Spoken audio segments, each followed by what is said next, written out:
Hi whole അസ്സലാമു അലൈക്കും. അപ്പോൾ ഇന്ന് ഞാനൊരു ചിക്കൻ കറി ആയിട്ടാണ് വന്നത്. അതായത് ഒരു സിമ്പിൾ ചിക്കൻ കറി. അപ്പോൾ അത് എങ്ങനെ ഉണ്ടാക്കും നോക്കിയാലോ. അതിനായി ഒരു കുക്കർ എടുത്തിട്ടുണ്ട്. അതിലേക്ക് ഒരു 1/2 കിലോ ചിക്കനാണ് ഞാൻ എടുത്തത്. അത് അതിലേക്ക് ഇട്ട് കൊടുക്കുക. പിന്നെ ഒരു 2 സവാള ഇട്ട് കൊടുത്തിട്ടുണ്ട്.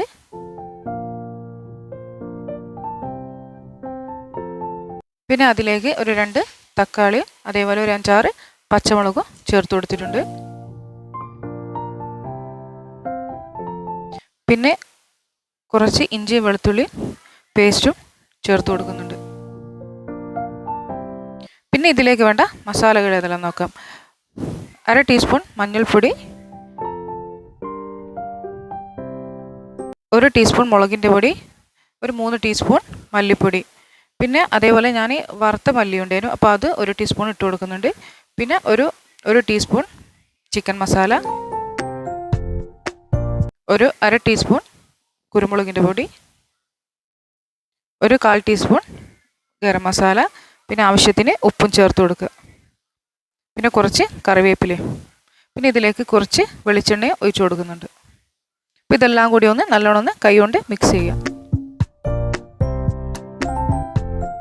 അപ്പോൾ ഈ മസാലയിൽ ചിക്കനിലേക്ക് പിടിക്കുന്നവരെ നല്ലോണം മിക്സ് ചെയ്ത് കൊടുക്കുക.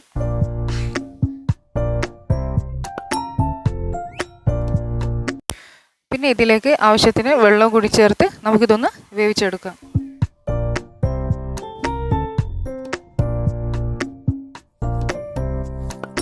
അപ്പോൾ ഇതൊന്ന് നല്ലോണം ഇളക്കി കൊടുക്കുക. കുറച്ചും കൂടി വെള്ളം ഒഴിച്ചിട്ട് നമുക്കിത് അടച്ചു വെച്ച് വേവിക്കാം.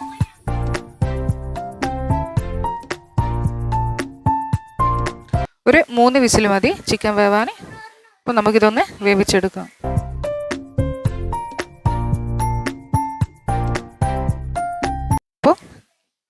ചിക്കൻ കറി വെന്ത് വന്നിട്ടുണ്ട്. ഇനി നമുക്കിതിലേക്ക് വറവ് ഇട്ട് കൊടുക്കാം. അതായത് ചെറിയുള്ളിയാണ്. ഒരു 5-6 ചെറിയുള്ളി ചെറിയ കഷ്ണങ്ങളായി മുറിച്ചെടുത്തിട്ടുണ്ട്. പിന്നെ ഒരു പാത്രത്തിൽ ഒരു 2 ടീസ്പൂൺ വെളിച്ചെണ്ണ ചേർത്ത് കൊടുക്കുക. അപ്പോൾ ചെറിയുള്ളി അതിലേക്ക് ഇട്ട് കൊടുക്കുക. അത് നല്ലോണം ഒന്ന് വാടി വരുന്നവരെ ഇളക്കി കൊടുക്കുക.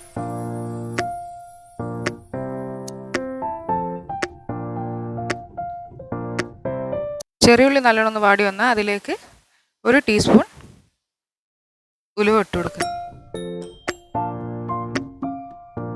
അപ്പം ഇതെല്ലാം നല്ലോണം വാടി വന്നിട്ടുണ്ട്. ഇനി നമുക്ക് ഇത് ചിക്കനിലേക്ക് ഒഴിച്ചു കൊടുക്കാം. ഇനി നല്ലോണം മിക്സ് ചെയ്യാം. അപ്പം ഒരു അടിപൊളി ചിക്കൻ കറി റെഡി ആയിട്ടുണ്ട്. ഇതെല്ലാവരും ഒന്ന് ട്രൈ ചെയ്ത് നോക്കണം. വളരെ ഈസിയാണ്. പിന്നെ ഇതിലേക്ക് കുറച്ച് മല്ലിയിലയും കൂടി ചേർത്ത് കൊടുക്കാം. നമുക്കിതൊരു പാത്രത്തിലേക്ക് മാറ്റാം.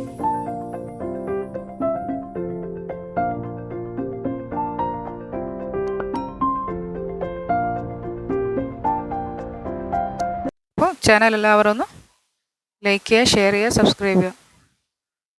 പിന്നെ നമ്മൾ സവാളയൊക്കെ വഴറ്റിയെടുക്കുക കുറേ ടൈം പിടിക്കില്ല. അപ്പോൾ ഇതാണെങ്കിൽ ഇങ്ങനെ ചെയ്താങ്കിൽ വേഗം കറി ഉണ്ടാക്കിയെടുക്കാം. അപ്പോൾ ഇതെല്ലാവരും പത്തിരിക്കും ചപ്പാത്തിക്കൊക്കെ ഒന്ന് ട്രൈ ചെയ്ത് നോക്കാം. Okay, thank you.